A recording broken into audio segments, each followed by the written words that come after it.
शरीरम सम्मत्तरयण निलयम पयणि समुक्तितरम वोचम। हाँ भाई, 78 गाथाएं तक अपनी हो गई थी। आयु कर्म का और नाम कर्म के भेदों के 9 कर्म का प्रारंभ यहाँ पर किया। आयु कर्म के लिए बता दिया था कि भाई अपने अपने उस गति में रहने वाले जीवों की जो जो उनका इष्ट अन्नपान है वह उस आयु कर्म की 9 कर्म के लिए कारणीभूत होता है। मतलब उदय में, आयु के उदय में सहायता करने वाली सामग्री क्या है? उस गति के योग्य आहार विहार। और गति नाम कर्म का 9 कर्म 4 गतियों का क्षेत्र है। इसके ऊपर भी अपनी विवेचना हो गई थी। बताओ भाई, तिर्यंच गति का कितना क्षेत्र है? आपको बता दिया था ना। तिर्यंच गति का क्षेत्र कितना है? सबसे बड़ी क्षेत्र इस लोक में तिर्यंच गति वालों का ही है। संपूर्ण 343 घन राजु या तीनों लोक ये तिर्यंच गति का क्षेत्र है। किसकी विवक्षा से? त्रस की विवक्षा से या स्थावर की विवक्षा से? स्थावर में भी किसकी? 5 स्थावर रहते हैं। त्रस नाड़ी के बाहर 5 स्थावर रहते हैं। ठीक है ना। तो यह जो तिर्यंच गति के क्षेत्र हैं वह संपूर्ण लोकाकाश प्रमाण है। वनस्पति का एक तो है ही, निगोदिया तो है ही सर्वत्र। इसके सिवा सूक्ष्म निगोदिया तो सर्वत्र ठसाठस भरे हैं। बादर निगोदिया 8 पृथ्वियों के आश्रय से विशेष रूप से पाए जाते हैं। और स्थावर हैं वे भी अपने अपने रूप में संपूर्ण त्रिलोक में व्याप्त हैं। ठीक है ना। देवगति का क्षेत्र कौन सा है भाई? बताओ, कौन बताएगा फाइनल का? हाँ, एक जन हाथ ऊंचा करो सिर्फ, और व्यवस्थित शास्त्रीय शब्दों में बोलना है। कहाँ से शुरू करोगे देवगति का क्षेत्र? हाँ बताओ, संदेश बताएगा। ऊपर और नीचे कहाँ से शुरू करना है? कौन से देव कहाँ कहाँ हैं? हाँ बताओ। ऊपर से शुरू कर रहा है? ठीक है, ऊपर से शुरू कर दो। हाँ, सर्वार सिद्धि से मध्यलोक पर्यंत। हाँ माइक में बोल दो। मध्यलोक में ऊपर सर्वार सिद्धि तक, और मध्यलोक में ऊपर। हाँ, मध्यलोक से ऊपर। शब्द अच्छे चयन करो ना। और नीचे हाँ तीसरे नरक पर्यंत। तीसरे नरक तक? पहले नरक पर्यंत। पहले नरक में देवगति के देव रहते? नहीं होते, नहीं जा सकते हैं। गलत हो रहा है ना। पहली पृथ्वी के 3 भाग करेंगे। कौन से? खर भाग, पंख भाग और अब्ब बाहुल भाग। तो खर और पंख भाग पर्यंत उन देवों के आवास पाए जाते, भवनवासी देवों के। और मध्य लोक में जो रहते हैं वह व्यंतरों के विशेष आवास। और सुमेरु की जो चोटी है 1,40,000 योजन का सुमेरु होने के बाद बाल के आड़े बाल बराबर स्थान छोड़ने पर वह सौधर्म स्वर्ग का प्रथम विमान, वह वहां से शुरुआत हुआ और सर्वार सिद्धि तक। इस प्रकार से बताना था। ठीक है। हाँ, क्या बता रहे? कुमारेंद्र होते हैं। वो जाते हैं कौतूहल करने, वो उनका निवास नहीं होता। तीसरे नरक तक जो जाते हैं ना, वो उनका निवास नहीं होता, कौतूहल करने के लिए जाते हैं। निवास स्थान तो ऐसा ही गिना जाएगा कि जहां वो शाश्वत रहते हैं। वो भी उनकी मतलब मूल शरीर तो अपने क्षेत्र में ही स्थिर रहता है। उत्तर शरीर बनाकर जाते। सौधर्म इंद्र कभी भी मूल शरीर के साथ में कल्याणकों में नहीं आता, उत्तर शरीर बना करके इसमें आता है। लेकिन वो रहते कहाँ होंगे भाई? थर भाग में कि हाँ ऊपर भी रह सकते हैं? जो उनका निवास रहता है 7,72,00,000 जो अधोलोक में जिनालय बताए हैं, तो वो उनके आवास में ही जिनालय होते हैं भवनवासियों के। अपना चर्चा विषय वो नहीं है, नहीं, अपने तो स्थान से है। देवों के चतुर्गति भागा भाग किशन चंद जी पंडित जी साहब ने लंबी चौड़ी पुस्तक लिखी है। उसमें ये सब कौतूहल संबंधी वर्णन मिल जाएगा। और उज्ज्वला बेन शाह ने जैन भूगोल नाम से पुस्तक लिखी है, उसमें भी ये सब वर्णन मिल जाएगा। तत्वा सूत्र के 3-4 अधिकार में भी वर्णन कौतूहल से मिल जाएगा। ठीक है ना। अभी तो अपने को आज 8 गाथाएं पूरी लेनी है। आज आपका अंतिम लेक्चर करना है। ठीक है, अब आज ही हो जाएगी क्योंकि अब विवेचना है ही नहीं इसकी। अब जो है ना, एक ही 9 कर्म है। नाम कर्म का मुख्य 9 कर्म कौन सा है? शरीर। इसके लिए 5 गाथाओं में शरीर शरीर शरीर बताएंगे, उनके सबके संख्या गिनाएंगे। शरीर, बंधन, संघात, ये तीनों अविनाभावी होते हैं। शरीर किसे कहते हैं, बंधन किसे, बंधन नाम कर्म किसे कहते हैं, और संघात नाम कर्म किसे कहते हैं। पूर्व का पाठ है या पूर्व का सपाट हो चुका है। देखो ये नाम कर्म के भेद है ना, ये आपको 148 कर्म प्रकृतियों के जो बीच में अपन ने कौन सी गाथा की टीका में, ये इस गाथा की टीका में पढ़े थे ना 33 नंबर की, ये हमेशा याद रखना है।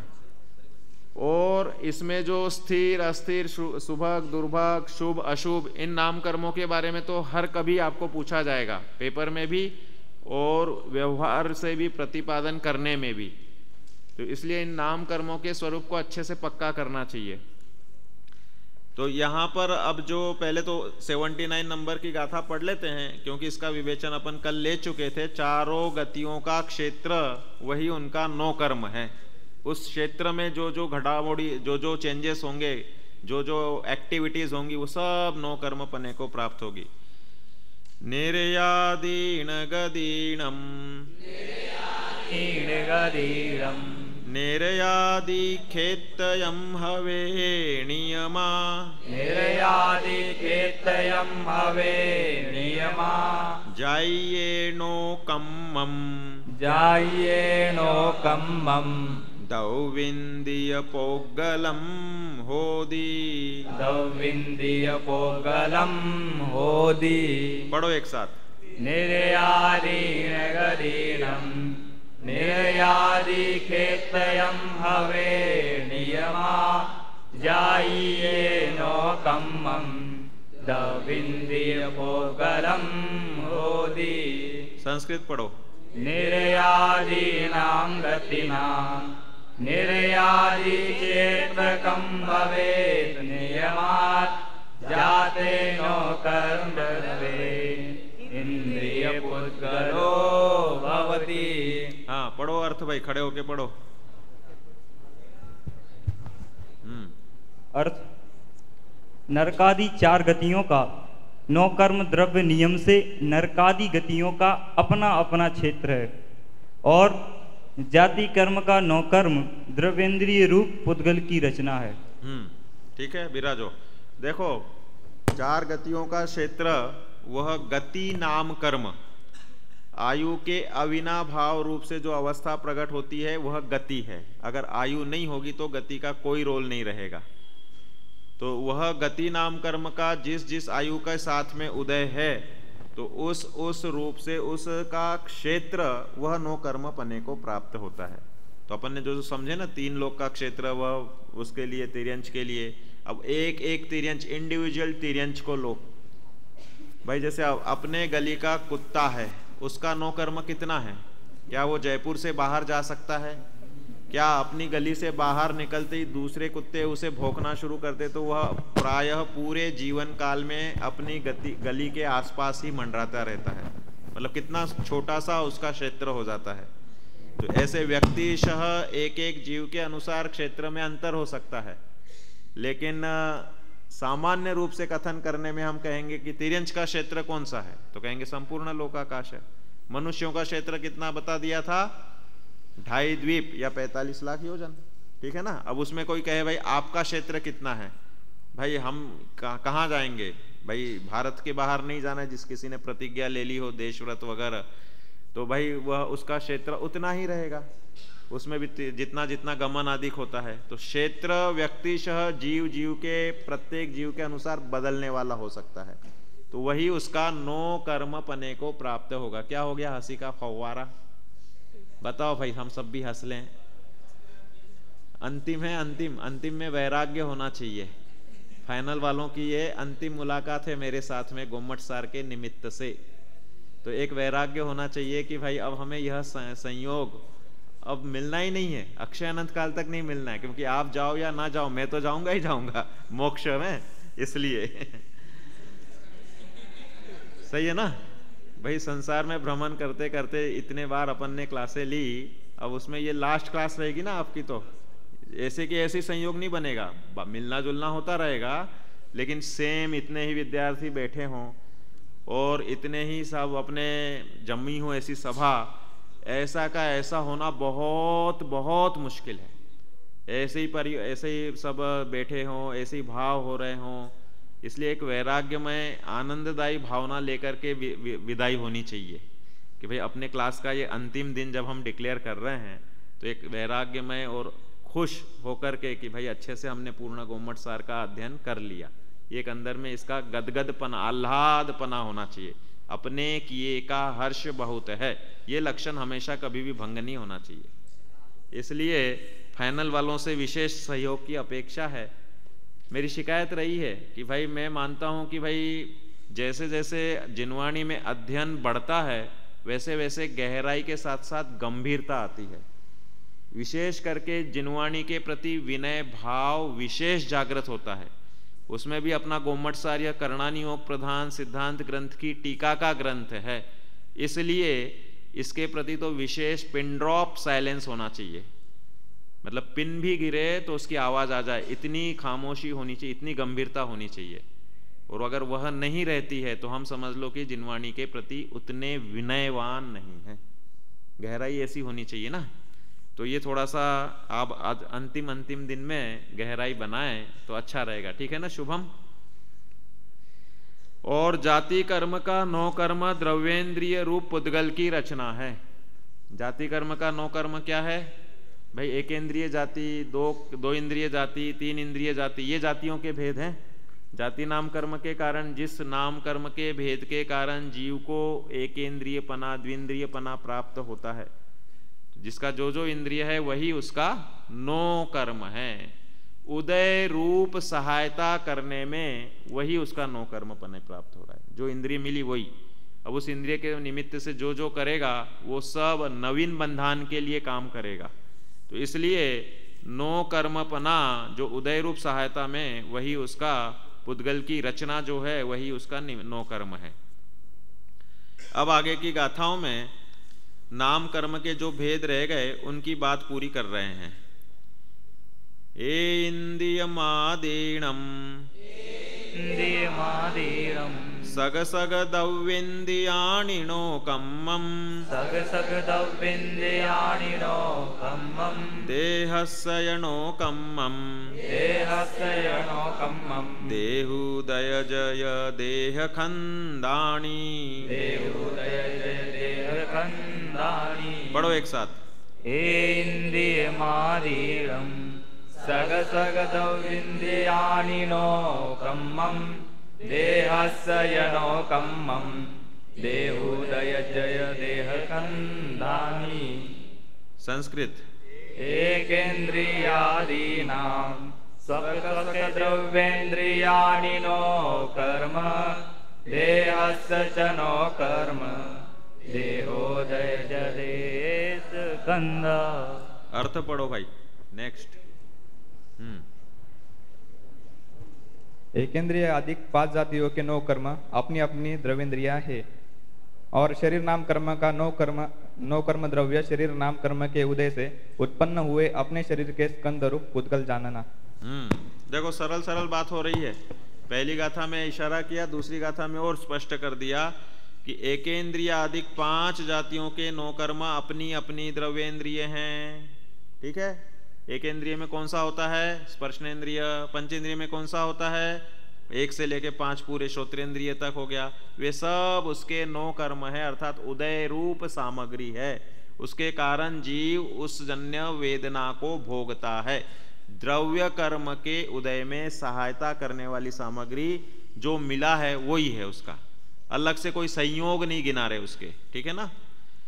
और शरीर नाम कर्म का 9 कर्म द्रव्य शरीर नाम कर्म के उदय से उत्पन्न हुए अपने अपने शरीर के स्कंद रूप पुद्गल जानना। ये शरीर मिला ना, ये सब हमारे शरीर नाम कर्म जो हमने पूर्व में बांधा था। द्रव्य कर्म का नाम क्या है? शरीर नाम कर्म। और इसका 9 कर्म क्या है? कह रहे शरीर 9 कर्म। शरीर नाम का नाम कर्म है और शरीर का ही 9 कर्म नाम का वही है, क्योंकि उसके निमित्त से ही इसका उदय फलेगा। इसमें कोई भेद नहीं रहा। अब देखो आगे के इसमें उसके शरीरों के नाम गिना के पूरी बात बता दे रहे। ओरालिय वे गोविय आहारय तेज कम्मणो कम्मम् आहारय तेज कम्मणो कम्मम् ताणुदयज चौदेहा ताणुदयज चौदेहा कम्मे विसञ्चयं नियमा कम्मे विसञ्चयं नियमा। पढ़ो एक साथ। ओरालिय वेगुव्य आहारय तेज कम्मनो कम्मं ताणुदयज चौदेहा कम्मे विसञ्चयं नियमा। संस्कृत। हाँ।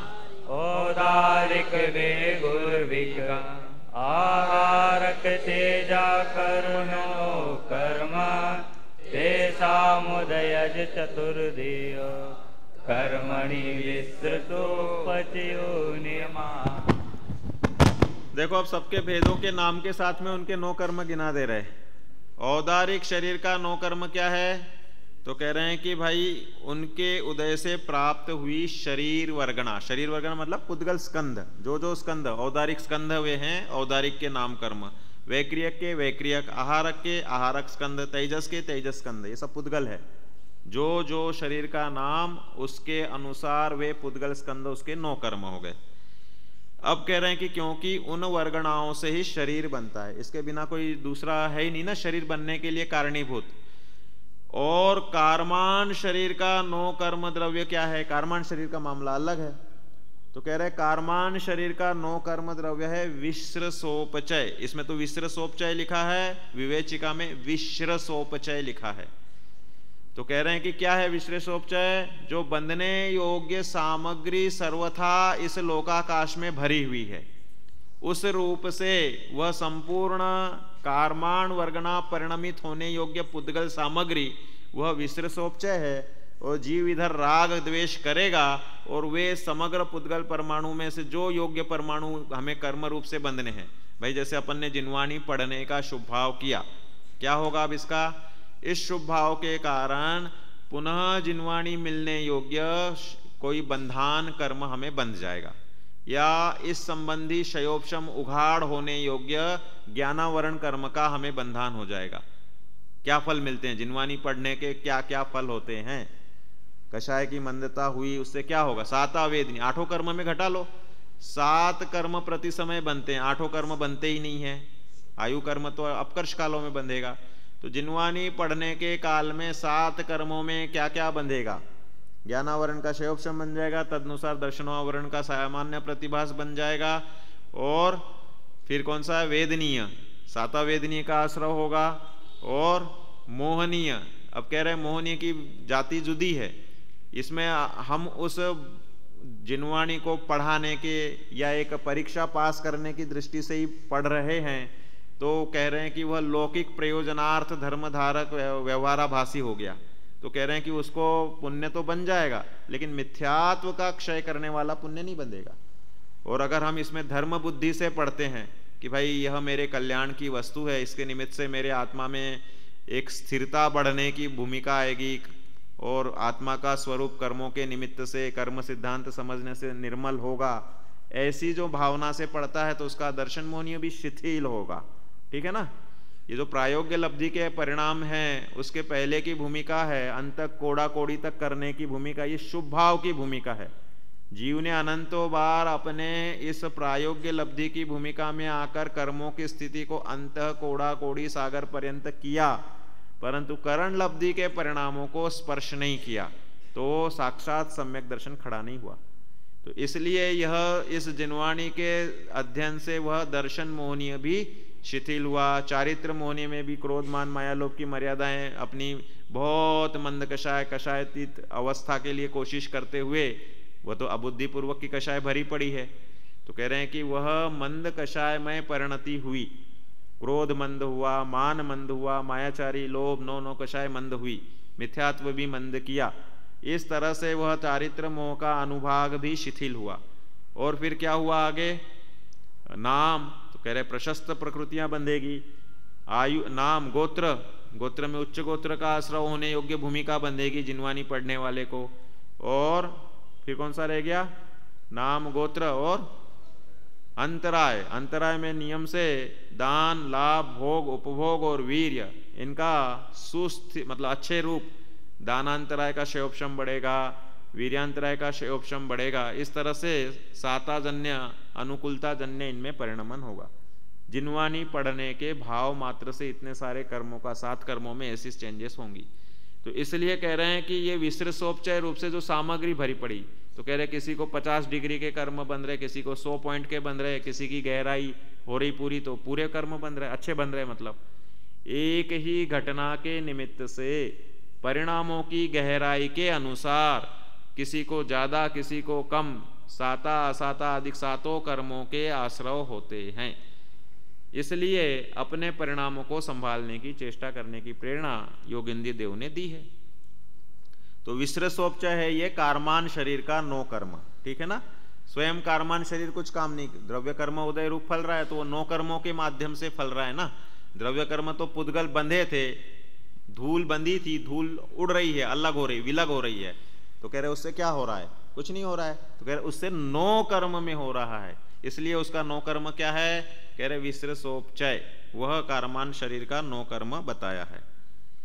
अब और देखो, अब जितनी भी प्रकृतियां रह गई नाम कर्म की, उनमें से 2-4 को गिना के बाकी सबके लिए एक शब्द लिख देते हैं। सबका 9 कर्म शरीर है। 62 पुद्गल विपाकी कर्म प्रकृतियां हैं, उसके लिए सब बता रहे। बंधन पहु दिसमण्णि यशेषाणं देहमेवणोकम्मं यशेषाणं देहमेवणोकम्मं नवरिविशेषं जाने नवरिविशेषं जाने सगखेत्तम् आणुपौवीणं सगखेत्तम् आणुपौवीणं। पढ़ो एक साथ। वंदन पहुदिशमर्णीय शेषाणं देहमेयणोकम्मं णौरिविशेषं जाने सगखेत्तम् आणुपौवीणं। संस्कृत पढ़ो। वंदन बिभ्रति समन्वित शेषाणं देहमेयणोकर्म नौरिविशेषं जानीहि अनुपूर्वीणाम। पढ़ो भाई, अर्थ पढ़ो आगे वाला। शरीर बंधन नाम कर्म से लेकर जितनी पुद्गल विपाकी प्रकृतियां हैं उनका और पहले कही हुई प्रकृतियों के सिवाय जीव विपाकी प्रकृतियों में से जितनी बाकी बची उनका 9 कर्म शरीर ही है, क्योंकि उन प्रकृतियों से उत्पन्न हुए सुखादि रूप कार्य का कारण शरीर ही है। क्षेत्र विपाकी 4 अनुपूर्वी प्रकृतियों का 9 कर्म द्रव्य अपना क्षेत्र ही है, अपना क्षेत्र ही है। इतनी विशेष बात जाननी चाहिए। विराजो। देखो इसमें अब बता दे रहे, शरीर बंधन नाम कर्म से लेकर, शरीर के बाद दिया बंधन, बंधन के बाद दिया संघात, और ये सब अविनाभावी है। जैसा शरीर वैसा ही बंधन, औदारिक शरीर औदारिक बंधन औदारिक संघात। शरीर तो है, समझ लो कि पुद्गल वर्गणाओं का श्रु इरन शीर्यते तत्शरीरम, पूर्ण गलन होने वाली पुद्गल वर्गणाएं वे शरीर कहलाती हैं। और बंधन कहलाता है उन पुद्गल वर्गणाओं का जीव के प्रदेशों के साथ संबंध। और तीसरा संघात कहलाता है छिद्र रहित उन पुद्गलों का संबंध होने के बाद निर्माण, छिद्र रहित सर्वांगीण निर्माण, उसका नाम है संघात। ठीक है ना, एक से ही लगते हैं। और निर्माण नाम कर्म का है वो अलग है, स्थान निर्माण प्रमाण निर्माण की। अपने अपने शरीर पे आंखें हैं तो अपने स्थान पे निर्माण होगी, और प्रमाण मतलब जितनी आंखों की साइज होनी चाहिए इस देह के अनुसार उसके अनुसार होगी। तो इस तरह से सब नाम कर्म के भेद होते हैं। तो यहाँ बंधन संघात और शरीर, इससे लेकर के जितनी पुद्गल विपाकी प्रकृतियां हैं, कितनी हैं? 62 हैं। आप लोगों ने 62 कर वो उस समय आपको चार्ट बनवाया था ना, इसमें देखो, इसमें विवेचिका जिसके पास है उसके अनुसार 62 कर्म प्रकृतियों के अपन नाम पुद्गल विपाकी के यहाँ पढ़ लेते हैं तो मालूम पड़ जाएगा। कहाँ है, कौन सा पेज है भाई? देखो, मिल रहा है क्या किसी को?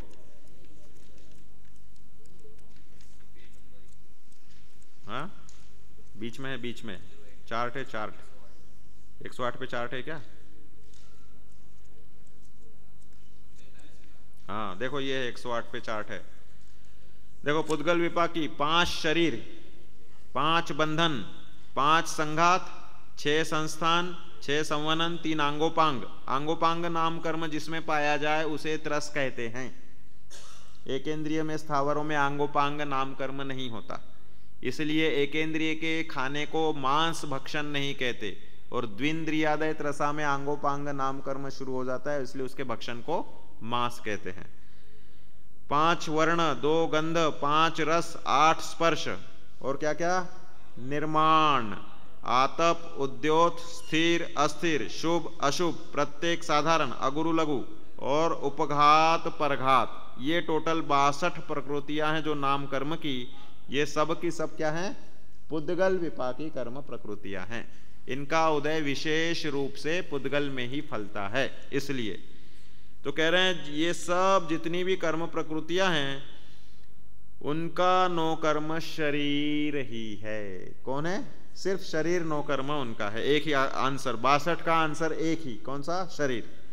क्योंकि उन प्रकृतियों से उत्पन्न हुए सुखादि रूप कार्य का कारण शरीर ही है। जो कुछ इसका सुख दुख वेदन होगा वो शरीर के निमित्त से होगा, इसलिए उसका एकमात्र कारण शरीर है। भाई अब उदाहरण समझना हो, आंगोपांग, किसी के आंगोपांग अच्छे नहीं है, असाता वेदनीय का उदय फलना है वहां पे, अभी तो नाम कर्म का चल रहा है ना, तो समझ लो कि आंगोपांग नाम कर्म का उदय है, तो उसके आंगोपांग सुंदर मनोहर नहीं है, तो उस रूप से उसे दुख होगा, तो वह शरीर के आश्रय से हो रहा, तो इसलिए वह शरीर ही उसका नो कर्म कहलाया। कोई भी ऐसा कर्म लेंगे तो वो सब उसका नो कर्म शरीर कहलाएगा। ठीक है ना? तो ये बात यहां पर बताई। फिर कह रहे हैं कि भाई आनुपूर्वी भी नाम कर्म है, उस आनुपूर्वी नाम कर्म का नो कर्म क्या है? तो कह रहे हैं भाई आनुपूर्वी आप जानते हो कि भाई मूल शरीर के आकार, जिस अपन एक गति से दूसरी गति में जा रहे हैं, मरण के काल में जीव का जो जिस गति में जा रहा है उस गति का तो नाम देंगे। यहां से मर के कोई देव गति में जा रहा है तो देव गत्यानुपूर्वी नाम कर्म के उदय के कारण जीव का आकार विग्रह गति में मनुष्याकार रहेगा। जिस गति से निकल रहा है उस गति का आकार रहेगा, आगे की गति में पहुंच रहा है नाम उसका मिलेगा देव गत्यानुपूर्वी। तो अब कह रहे हैं उसका नो कर्म क्या है? तो कह रहे जो क्षेत्र यहां से लेकर समझ लो मुझे सौधर्म स्वर्ग के पहले विमान में इंद्रक बिल में पैदा, इंद्रक विमान में पैदा होना है, तो कह रहे जो क्षेत्र बीच का कहलाया वो आनुपूर्वी देवगत्यानुपूर्वी नाम कर्म का उदय कहलाया, उसका नो कर्म वह क्षेत्र है। कोई यहां से तिर्यंच में जाएगा तो वो क्षेत्र बीच का तिर्यंच हो गया, जो भी ऐसा क्षेत्र रहेगा वो उसका नो कर्म कहलाता है।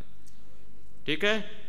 तो ये नानुपूर्वी का नाम कर्म का अपना अपना क्षेत्र, सग खेतम, खुद का क्षेत्र, वह उसका नो कर्म है। अब बता रहे कुछ अलग नो कर्मों के नो कर्म, कौन से? तो वो बात बता रहे हैं। थिर जुम्मस थिरा थिर, थिर जुम्मस थिरा थिर, रसरुहिरादीनि सुह जुगस सुहम, रसरुहादीनि सुह जुगस सुहम, असुहम देहावयवम, असुहम देवावयवम, सरपरिणद पोग्गलानि सरे, सरपरिणद पोग्गलानि सरे। पढ़ो एक साथ। मस्त थिरा थिर, रस रुहिरादीनि सुह जुगस सुहम, असुहम देहावयवम, सर परिणत पोग्गलानि सरे। संस्कृत पढ़ो। मस्त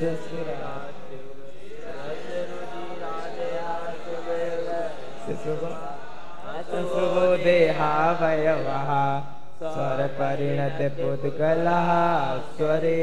पढ़ो अर्थ। स्थिर कर्म का नौकर्म अपने दो ठिकाने पर स्थिर रहने वाले, दो ठिकाने पर अपने अपने अपने अपने ठिकाने पर स्थिर रहने वाले रस लोही वगैरह हैं, और अस्थिर प्रकृति के नौ कर्म अपने अपने ठिकाने से चलायमान हुए रस लोही आदि हैं। शुभ प्रकृति के तुरंत नॉर्मल हो जाया करो, हंसी लेने के बाद में तुरंत नॉर्मल हो जाना करो, लंबा नहीं खींचना है। अपना प्रयोजन हंसी कराना नहीं है, अपना प्रयोजन पढ़ना है, ठीक है ना। प्रयोजन को नहीं भूलना चाहिए, आयोजन में प्रयोजन को नहीं भूलें, ठीक है। पढ़ो। शुभ प्रकृति के 9 कर्म द्रव्य शरीर के शुभ अवयव हैं तथा अशुभ प्रकृति के 9 कर्म द्रव्य शरीर के अशुभ, जो देखने में सुंदर न हो ऐसे अवयव हैं। स्वर नाम कर्म का 9 कर्म सुखर दुखर रूप परिणाम ने पुद्गल परमाणु हैं। विराजो सुस्वर और दुस्वर। देखो ये जो कर्म प्रकृतियां हैं नाम कर्म के, इनके नाम के अनुसार इनका स्वरूप है और उसके अनुसार ही इनका 9 कर्मपना घटित कर दिया गया है।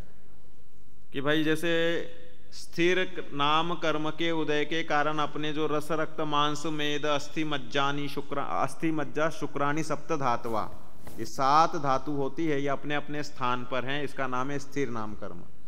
अब ये अपने स्थान से च्युत हो या इनमें हो जाए हानि वृद्धि, तो हो जाएगी हमें अस्थिर नाम कर्म का उदय, और उसके उदय से होती है बीमारी। बीमारी कौन से नाम कर्म के उदय से? अस्थिर नाम कर्म के उदय से। तो क्या हुआ, उसमें अपने अपने ठिकाने पर रहे ऐसे रस लोही आदि, और अस्थिर प्रकृति के 9 कर्म हैं अपने अपने ठिकाने से चलायमान रस लोही, लोही मतलब रक्त इत्यादि हैं, रस रक्त मांस मेद अस्थि मज्जा शुक्र सभी। तो ये उसके 9 कर्म पने को प्राप्त हो रहे जो धातुएं हैं उसके अनुसार। तो बीमारी हुई तो कौन सा अस्थिर नाम कर्म का रोल शुरू हुआ, उसके साथ साथ अविनाभाव रूप से 7 कर्मों का उदय हमारा प्रति समय चल रहा है। आयु उदय तो 8 का ही चल रहा है, आयु का भी चल ही रहा है ना, बंधान भले हम 7 का करते हैं। तो ये उदय में 9 कर्म सामग्री इस अस्थिर नाम कर्म के कारण असाता वेदनीय में, और संपूर्ण फिर ज्ञान उपयोग नहीं लगेगा, शयोपशम घट जाएगा, बेचैनी हो जाएगी ना, तो उपयोग एकाग्र नहीं होगा, तो ज्ञानावरण में ऐसे समग्र एक छोटे से कर्म की तीव्र उदय या उदीर्णा हमारे संपूर्ण 8 कर्मों में फेरफार या उदय उदीर्णा में निमित्त बन जाती है। और ये भी एक गारंटी है कि आपने जितना जैसा बांधा है वैसा ही उदय में आएगा, इसकी कोई गारंटी नहीं। अधिकांशता तो बदलते ही हैं। वर्तमान परिणामों के मार्फत अगर वे परिणामों की गहराई अच्छी है और पूर्व के पर जो आपके कर्म हैं वे समझ लो कि निकाचित जाति के नहीं है, निधत्ती जाति के नहीं है, तो उन बंधों में नियम से उत्कर्षण अपकर्षण करने की पावर आप में है, बल्कि संक्रमण करके पाप को पुण्य रूप परिणमाने की भी ताकत आपके परिणामों में है। वह अगर निकाचित जाति के नहीं है तो, निधत्ती जाति के नहीं, क्योंकि निधत्ती में उदीर्णा और संक्रमण नहीं होंगे, उत्कर्षण अपकर्षण हो जाएगा, और निकाचित में संक्रमण उत्कर्षण अपकर्षण और उदीर्णा चारों ही नहीं होगी। पार्श्वनाथ भगवान उपसर्ग जिनके जीवन काल में आए ऐसे मुनिवर 3 तीर्थंकर हुए ना, सुपार्श्वनाथ, पार्श्वनाथ और महावीर।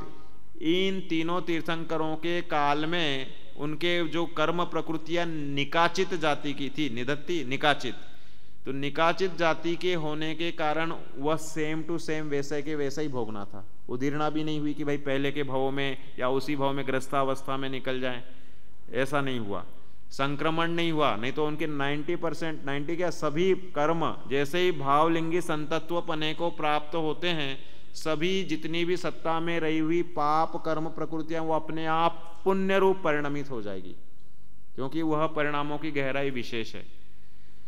तो वह नहीं हुआ, तो इसलिए उनका वो वहाँ पर उपसर्ग का प्रसंग बना, नहीं तो 10-10 भाव उनके हम देख रहे हैं, उस भाव में कोई पाप मूलक प्रवृत्ति उनकी नहीं दिखती। तो ये पूर्व के भावों का था, जो निधत्ती या निकाचित जाति के रहे, तो उसमें किंचित भी फेरफार नहीं हुआ।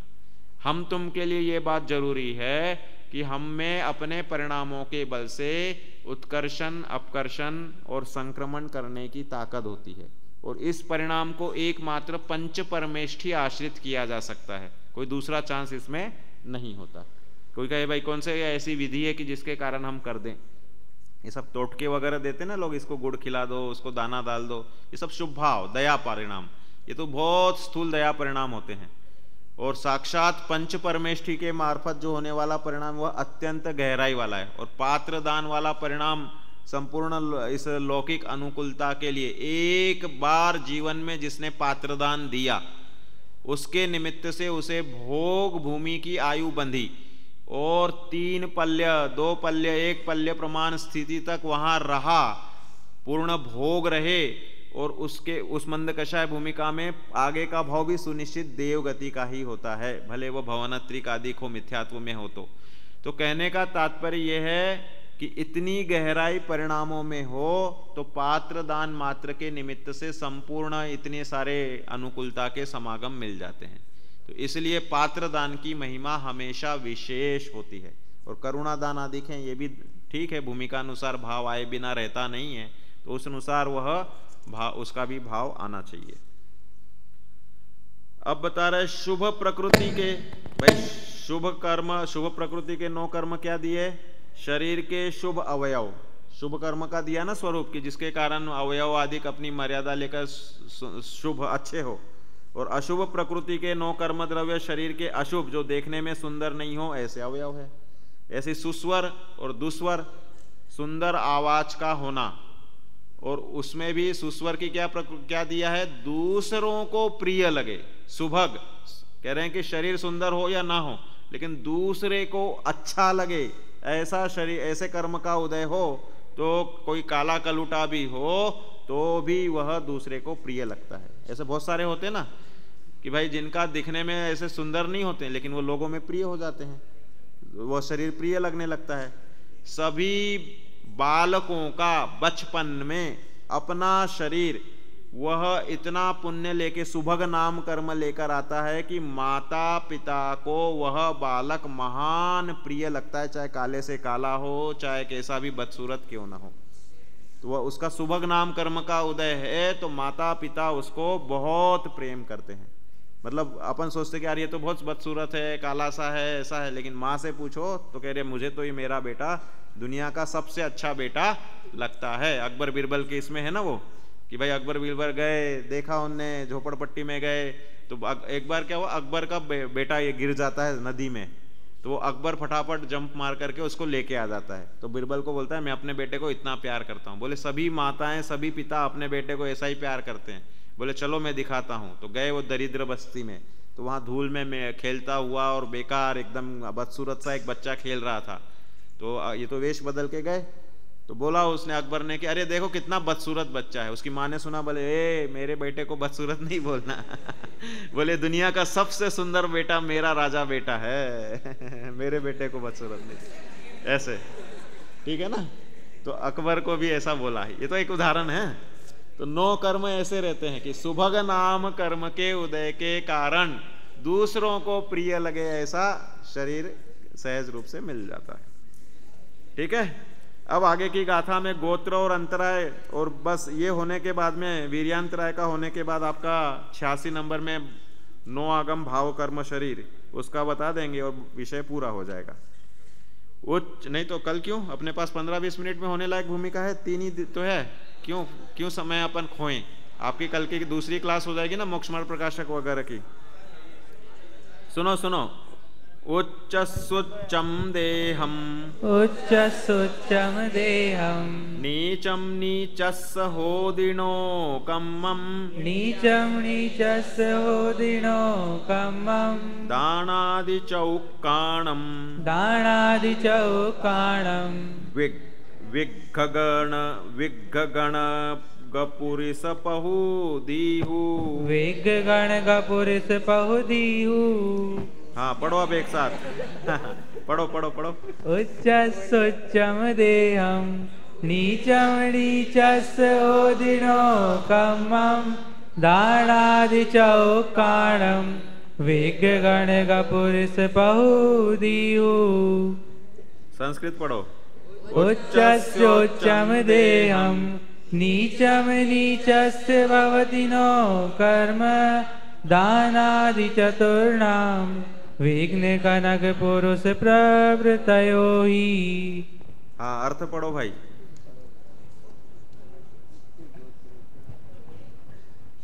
उच्च गोत्र का 9 कर्म द्रव्य लोक पूजित कुल में उत्पन्न हुआ शरीर है, और नीच गोत्र का 9 कर्म लोक निंदित कुल में प्राप्त हुआ शरीर है। दानादिक 4 का अर्थात दान, लाभ, भोग, उपभोगांतराय का कर्म का 9 कर्म, दान आदि में विघ्न करने वाले पर्वत, नदी, पुरुष, स्त्री वगैरह जानने। देखो गोत्र कर्म का क्या स्वरूप है? संतान कमेण आदय, वो चाहिए मुख्य। सब लोगों ने पेपर में गड़बड़ लिखा ना, जिसके कारण उच्च आचरण वाला या उच्च गोत्र मिले वह गोत्र कर्म है, ऐसी परिभाषाएं लिखी। शब्द क्या चाहिए? संतान क्रम से आता हुआ आचरण जो चल रहा है वो उच्च रूप आचरण है तो उच्च गोत्र का उदय है। अगर नीच रूप आचरण है, उच्च किसे कहा गया? धार्मिक और लौकिक अनुकूल रहे ऐसे, तो वह शरीर लोक पूजित कुल में उत्पन्न हुआ शरीर वह 9 कर्म है उसका। अगर वह वैसा लोक पूजित कुल में शरीर पैदा नहीं होगा, हम अगर किसी अन्य मांसाहारी आदि जगह पर ले लेते तो निंदे हो गया, तो इसलिए वह हीन आचरण पने को प्राप्त होगा, तो नीच कुल का हो गया। तो इसलिए लोक पूजित कुल और लोक निंदित कुल में उत्पन्न हुआ शरीर वह गोत्र कर्म का 9 कर्म है। और अंतराय के तो कह रहे हैं कि भाई उनमें विघ्न करने वाली सामग्री वह कौन सी हो सकती है? तो कह रहे हैं विघ्न करने में नदी, पर्वत। कह रहे हैं कि हमें मुनिराजों को पात्रदान देने के लिए नहीं मिल रहा है। मुनिराजों को भावना तो हम निरंतर जब भी भोजन करते हैं तो भोजन करने के पहले पहला ग्रास मुंह में जाए उसके पहले मुनिराजों की सहज याद आनी ही चाहिए कि काश मेरे भाग्य से भावलिंगी संत होते तो मैं उन्हें आहार दान देकर ही भोजन करता। और अब जो इस वर्तमान संपूर्ण मनुष्य क्षेत्र में 3 कम 9 करोड़ एक उपचार से बोल देते हैं, आहार लेने वाले तो जो संख्या है ना 5 करोड़ 96 लाख और दूसरे 7वें वाले 2 करोड़ 98 लाख, जो भी संख्या होती है, वे आहार ग्रहण करने वाले मुनिराजों को आहार दान की अनुमोदना पूर्वक ही आहार ग्रहण करना चाहिए। तो अब कह रहे हैं कि भाई हमें यहाँ मुनिराज हमारी दृष्टि से नहीं मिल रहे हैं, तो क्या कारण है? कह रहे हैं अंतराय बांध के आए हो तुम, दानांतराय बांध के आए हो, तो तुम्हें मुनिराजों को आहार देने का प्रसंग नहीं बन पा रहा है। संपूर्ण इस क्षेत्र में हमें वे मुनिराज सच्चे नहीं दिख पा रहे हैं। तो ये कारण क्या है? कि दानांतराय का उदय है।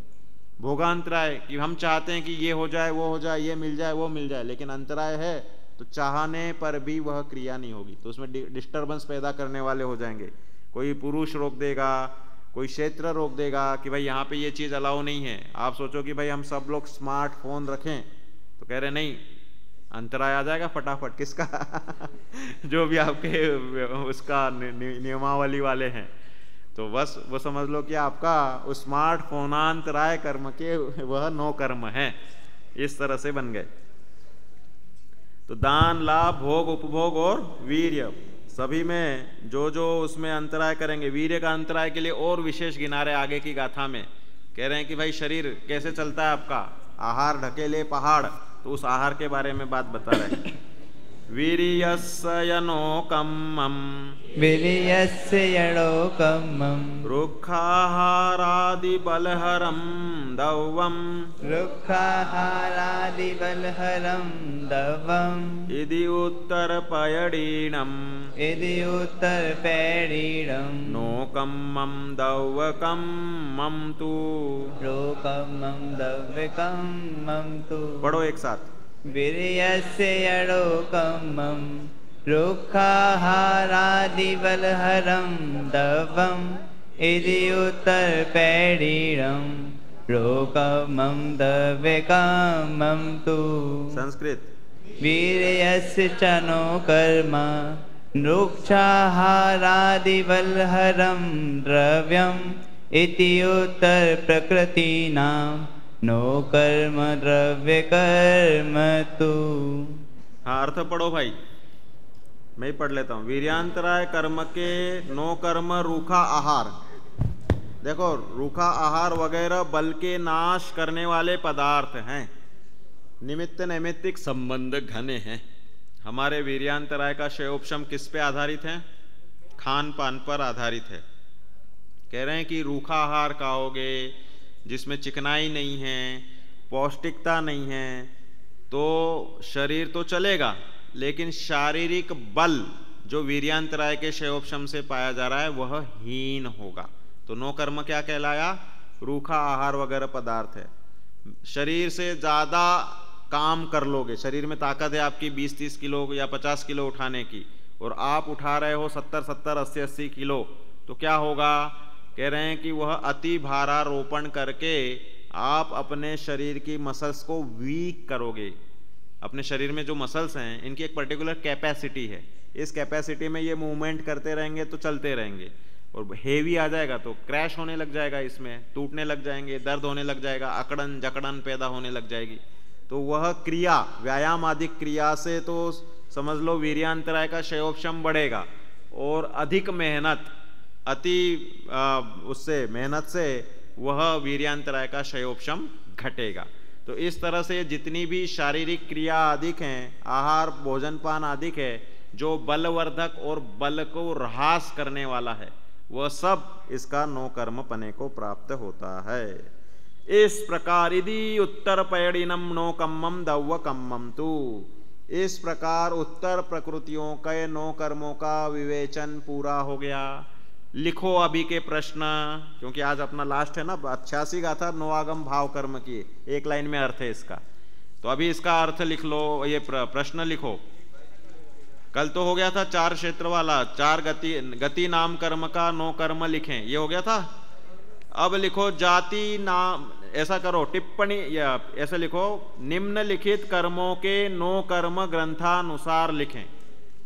निम्नलिखित कर्मों के नो कर्म ग्रंथानुसार लिखें।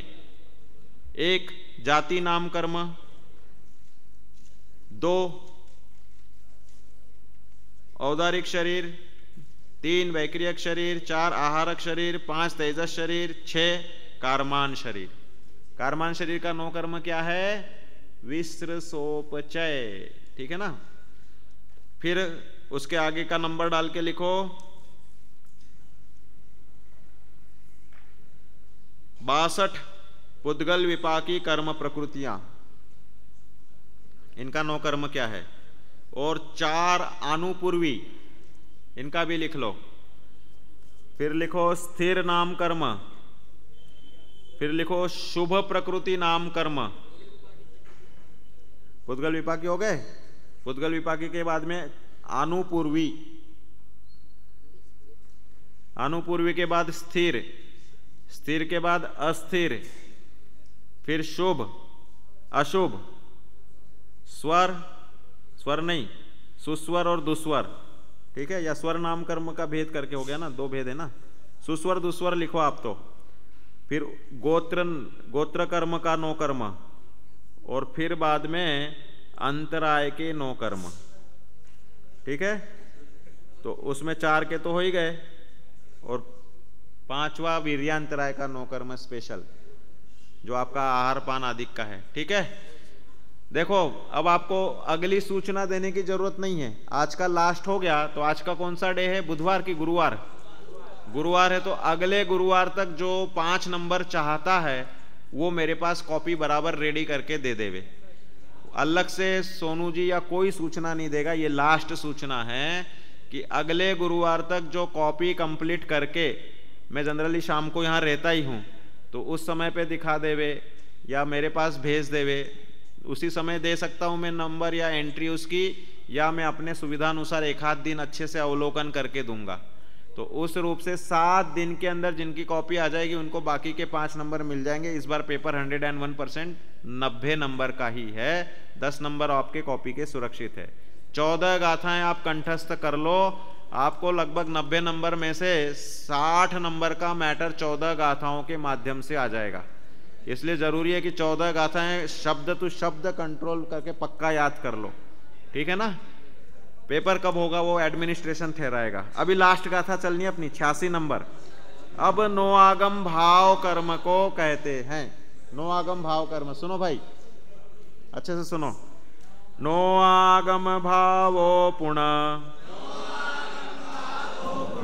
सग सग कम फल संजुदो जीवो, सग सग कम फल संजुदो जीवो, पोगल विवायाणम, पोगल विवायाणम, नत्थि कुणो आगमो भावो, नत्थि कुणो आगमो भावो। पढ़ो एक साथ। नो आगम भावो पुनः सग सग कम फल संजुदो जीवो पोगल विवाही आडम रति को आगमो भावा। संस्कृत नो आगम भाव पुनः सक सक कर्म फल संयुतो जीवा पुद्गल विपाकी नाम नास्ति खलु नो आगमो भावा। पढ़ो भाई, लास्ट कौन पढ़ना चाह रहा है? जो जिसका चल रहा है उसी का चलने तो उधर ही मैं नहीं करना है। रहने दो। हाँ पढ़ो। जिस जिस कर्म का जो जो फल है उस फल को भोगते हुए जीव को ही उस कर्म का नो आगम भाव कर्म जानना। पुद्गल विपाकी प्रकृतियों का नो आगम भाव कर्म नहीं होता, क्योंकि उनका उदय होने पर भी जीव विपाकी प्रकृतियों की सहायता के बिना साताजन्य सुखादि की उत्पत्ति नहीं हो सकती। इस तरह सामान्य कर्म की मूल उत्तर दोनों प्रकृतियों के 4 निक्षेप कहे हैं। बैठ जाओ। 4 निक्षेप की जो चर्चा शुरू की थी, द्रव्य कौन से? नाम, स्थापना, द्रव्य, भाव। तो भाव में जो भेद किए थे वह द्रव्य भाव नो कर्म और नो आगम भाव कर्म और नो आगम भाव कर्म। तो द्रव्य नो आगम, उसके भाव के जो नो कर्म थे, आगम नो कर्म के विवेचन अपन ने पूरा देख लिया। अब नो आगम भाव कर्म का विवेचन बता रहे। तो उस रूप परिणमित जीव, तो कह रहे हैं किसमें? कि फल भोगते हुए वो कर्म को भोगता हुआ जीव ही नो आगम भाव कर्म है। भाव निक्षेप का भेद है ना ये, इसलिए। और पुद्गल विपाकी प्रकृतियों का नो आगम भाव कर्म नहीं होता। क्यों नहीं होता? कह रहे हैं पुद्गल में वेदना थोड़ी होती है। मुर्दे को कितने डिग्री पे जलाओ तो वह जीव को तकलीफ हो जाए। मुर्दा अर्थात जिसमें से जीव निकल गया, उसको जला रहे हैं तो वह जीव को तकलीफ नहीं हो रही, वो पुद्गल अपने रूप से परिणम रहा है। तो इसलिए कह रहे हैं कि पुद्गल विपाकी कर्म प्रकृतियों का नो आगम भाव कर्म नहीं है, क्योंकि वह परिणमित जीव विपाकी के बिना नहीं होता। तो जब तक जीव विपाकी कर्म प्रकृतियां रहेंगी तो ही पुद्गल विपाकी का असर जीव को होगा। तो इसलिए यह जीव विपाकी प्रकृतियों के सहायता के बिना साताजन्य सुखादिक की उत्पत्ति नहीं हो सकती। इस तरह सामान्य कर्म की मूल उत्तर दोनों प्रकृतियों के 4 निक्षेप कहे। इति प्रकृति समुत्कीर्तन नामा प्रथमो अधिकार। प्रश्न, लास्ट प्रश्न लिखो। नो आगम भाव कर्म का स्वरूप लिखें। नो आगम भाव कर्म का स्वरूप लिखें गाथा 86 के आधार से। ठीक है। तो ये अपना विगत दिनों से अपनी जो क्लास चली, इसमें हमने अपनी बुद्धि के अनुसार अल्पश्रुतम श्रुतवताम परिहास धाम त्वद भक्ति रेव मुकरी कुरुते बलान्मा। हमें शास्त्र की भक्ति है, इसलिए अल्पश्रुत के होने के बावजूद भी हम वाचाल होकर के इसका पठन पाठन आदि कार्य करते हैं। तो इसमें जो भी अपनी त्रुटि रही होगी, मेरे विवेचन में कदाचित कोई जो भी त्रुटि रही, खास करके मेरे प्रोनाउंसिएशन सही नहीं रही है, जो प्राकृत पढ़ने में, संस्कृत पढ़ने में, गाथा को अपन ने रस्व दीर्घ में बराबर नहीं पढ़ा, तो उस सबके लिए पंच परमेष्टि से मैं क्षमा याचना करता हूँ। और आप लोगों को भी बोलने में जो भी कटाक्ष किया हो तो उसके लिए भी मैं क्षमा याचना कर रहा हूँ। ठीक है। और अपना सब अच्छे से विषय हो गया है, इसके बावजूद किसी को कुछ समझना हो तो वो व्यक्तिगत मुझसे समझ सकता है। तो ये अपनी क्लास की यहाँ पर पूर्णता अपन इस साल की करते हैं।